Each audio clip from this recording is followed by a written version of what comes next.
სიონის საპატრიარქო ტაძარში უკვე დასრულებული არის ღვთისმსახურება. სიონის საპატრიარქო ტაძარი დატოვეს როგორც მღვდელმთავრებმა, ასევე ქართული ოცნების წარმომადგენლებმა, რომლებიც აქ 12 საათზე მოვიდნენ და ესწრებოდნენ პატრიარქის სულის მოსახსენიებელ პანაშვიდსა და ქადაგებას. ჩვენ ვესაუბრეთ მღვდელმთავრებს, რომლებმაც დატოვეს სიონის საპატრიარქო ტაძარი, იქიდან გამომდინარე, რომ ახლოვდება პატრიარქის არჩევნები და ცნობილი არის ის, რომ 17 მაისამდე უკვე არჩეული უნდა იყოს ახალი პატრიარქი და აღსაყდრებაც უკვე ჩატარებული უნდა იყოს. შესაბამისად, ახლა 28 აპრილს გასამართ სხდომაზე სინოდზე გამოირჩევა 3 კანდიდატი. არაერთი მოსაზრება გაჟღერდა ამ პერიოდში, გასული 40 დღის განმავლობაში პატრიარქობის კანდიდატობასთან დაკავშირებით, ასევე ამუშავებული იყო სამთავრობო პროპაგანდაც პატრიარქის კანდიდატებთან დაკავშირებით. ჩვენ კითხვები დავუსვით მეუფეებს, გრძნობდნენ თუ არა რაიმე ფორმის ზეწოლას, ასევე იყო თუ არა ინტერესი მათ შორის. ჩვენ ვიხილეთ რუსეთის საგარეო დაზვერვის განცხადებები პატრიარქის არჩევნებთან დაკავშირებით და ამ მიმართულებით ისინი აცხადებენ ჩვენთან საუბრისას, რომ ჯერჯერობით რაიმე ფორმის ზეწოლა არ ყოფილა და ღვთის შეწევნით გამოირჩევა სამშაბათ სინოდის სხდომაზე პატრიარქობის ღირსეული კანდიდატები. ჩვენ შეგვიძლია მოვისმინოთ უფრო ვრცლად მათი კომენტარები. მეუფეებმა ასევე ისაუბრეს იმ კრიტერიუმებთან დაკავშირებით, რომელიც ამ ეტაპისთვის ღიად და შესათანხმებლად დარჩა და რომელიც დიდი ალბათობით დადასტურებით უკვე გაირკვევა ამავე სხდომაზე, როდესაც პატრიარქობის 3 კანდიდატს მღვდელმთავრები გამოარჩევენ. არანაირი არც მინიშნება ყოფილა და დამოუკიდებელი იქნება სინოდი გადაწყვეტილების დროს. 28-ში დაველოდოთ და სინოდი მიიღებს გადაწყვეტილებას. კანდიდატებთან დაკავშირებითაც რომ კრიტერიუმები თუ ჩამოყალიბდა, მაგალითად ასაკობრივი ცენზი განათლება ეს ეკალიფო არის. წინა სინოდის სხდომაზე იყო განხილული რაღაც საკითხები, რაღაც დარჩა განსახილველი, რომელიც 28-ში მოხდება მათი განხილვა და ასევე გააქვთ ცნობა იმისთვის, რომ 28-ში 3 კანდიდატი დასახელდება საპატრიარქოს. ჩარევა თუ იქნება, როგორ ვფიქრობთ, ქართული ოცნების აბა რა გითხრათ? ჩარევა ჩვენთან არ ყოფილა. არანაირი ჩარევა არ არის. წმინდა სინოდი გაიმართება და მიიღებს გადაწყვეტილებას, დაელოდეთ, ლოცულობ და ღვთისშეწევნით იქნება ისეთი გადაწყვეტილება, რაც ღვთისთვის სათნო იქნება.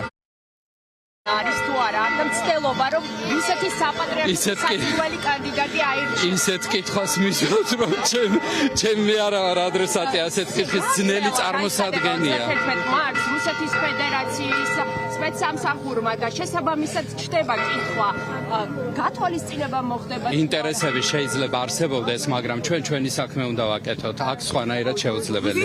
ინტერესი ბევრი შეიძლება იყოს რუსეთიდანაც და ყველგან. შეიძლება იყოს, შეიძლება არა, არ ვიცი, ცოტა რთულია ამაზე კითხვა. სინოდი რამდენად პრინციპული უნდა იყოს, რომ სასურველი შედეგი დადოს არჩევნებზე. პრინციპული უნდა იყოს, რა თქმა უნდა. თავის დროზე ეს ჩანაწერი შეიძლება ცოტა ისეთი ჩანაწერია, რომელიც სასურველი შეიძლება დღეს აღარ ყოფილიყო. იმ დროისთვის ეს რატომ იყო, არ ვიცი ჩვენ, იმიტომ რომ ყველა წესდება დროს პასუხობს, ხო? არა, ესეა და ახლა ახალი წესდება როცა შეიქმნება, ის დღევანდელ დღეს უპასუხებს. ალბათ ასე იქნება. ვერ გეტყვით, სინოდი უფლებამოსილი ბევრ რამეზეა, მაგრამ ახლა ამ წუთში რომ მან მიზნად დაისახოს ის, რაც მის კომპეტენციაში არ არის, იმიტომ რომ სხვა კრება უნდა იყოს ის და არჩეული კათოლიკოს პატრიარქის პირობებში უნდა მოხდეს ცვლილებები. სრულიად საქართველოს კათოლიკოს პატრიარქის ილია მეორის გარდაცვალებიდან დღეს ზუსტად 40 დღე გავიდა და სიონის საპატრიარქო ტაძარში წირვა-ლოცვას უძღვებოდა პატრიარქის ტახტის მოსაყდრე სენაკისა და ჩხოროწყუს მიტროპოლიტი მეუფე შიო მუჯირი. მან ჯერ წირვა-ლოცვა აღავლინა, შემდეგ პატრიარქის სულის მოსახსენიებელი პანაშვიდი გადაიხადა, ამის შემდგომ კი იყო ქადაგება, სადაც მან პატრიარქის ღვაწლზე ისაუბრა და თქვა, რომ ეს იყო პირველი აღდგომა 49 წლის შემდეგ ილია მეორის შესახებ. შეგვიძლია მოვისმინოთ რა იყო მეუფე შიოს სათქმელი აქ შეკრებილი მრევლისათვის. ეს იყო პირველი აღდგომა კათოლიკოს პატრიარქ ილია მეორის გარეშე. და აი თითქოს შეიძლება ჩვენი გულები მოეცვა ადამიანურ სისუსტეს, განცდებს და დაბნეულობას. დაბნეული სამცხსოს შეიძლება გვეფიქრა, რომ რა გვეშველება შემდგომში მის გარეშე.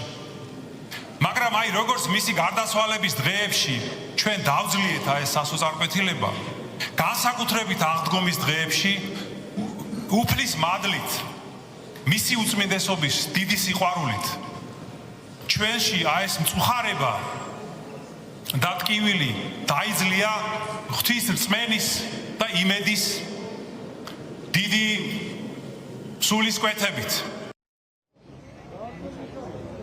მოახლოვდა სრულიად საქართველოს კათოლიკოს პატრიარქის არჩევნები და შესაბამისად დაწყებული არის მზადება მას შემდეგ, რაც სამშაბათს იქნება სინოდის ხდომა, სადაც სამ კანდიდატს გამოარჩევენ. მღვდელმთავრები უნდა გაიმართოს სამების საკათედრო ტაძარში გაფართოებული საეკლესიო ხდომა, ამისათვის მზადებაც უკვე დაწყებული არის. მღვდელმთავრებმა ეპარქიებში დაიწყეს კრებების მოწვევა და იმ კანდიდატების გამორჩევა, რომლებიც გაფართოებულ საეკლესიო კრებაზე წარდგებიან, მიუხედავად იმისა, რომ გაფართოებულ საეკლესიო კრებაზე მონაწილეობას მიიღებს არაერთი ადამიანი, ხმის მიცემა შეეძლებათ პატრიარქის არჩევნებში მხოლოდ სინოდის წევრებს, ასეთი კი არის 39 მღვდელმთავარი.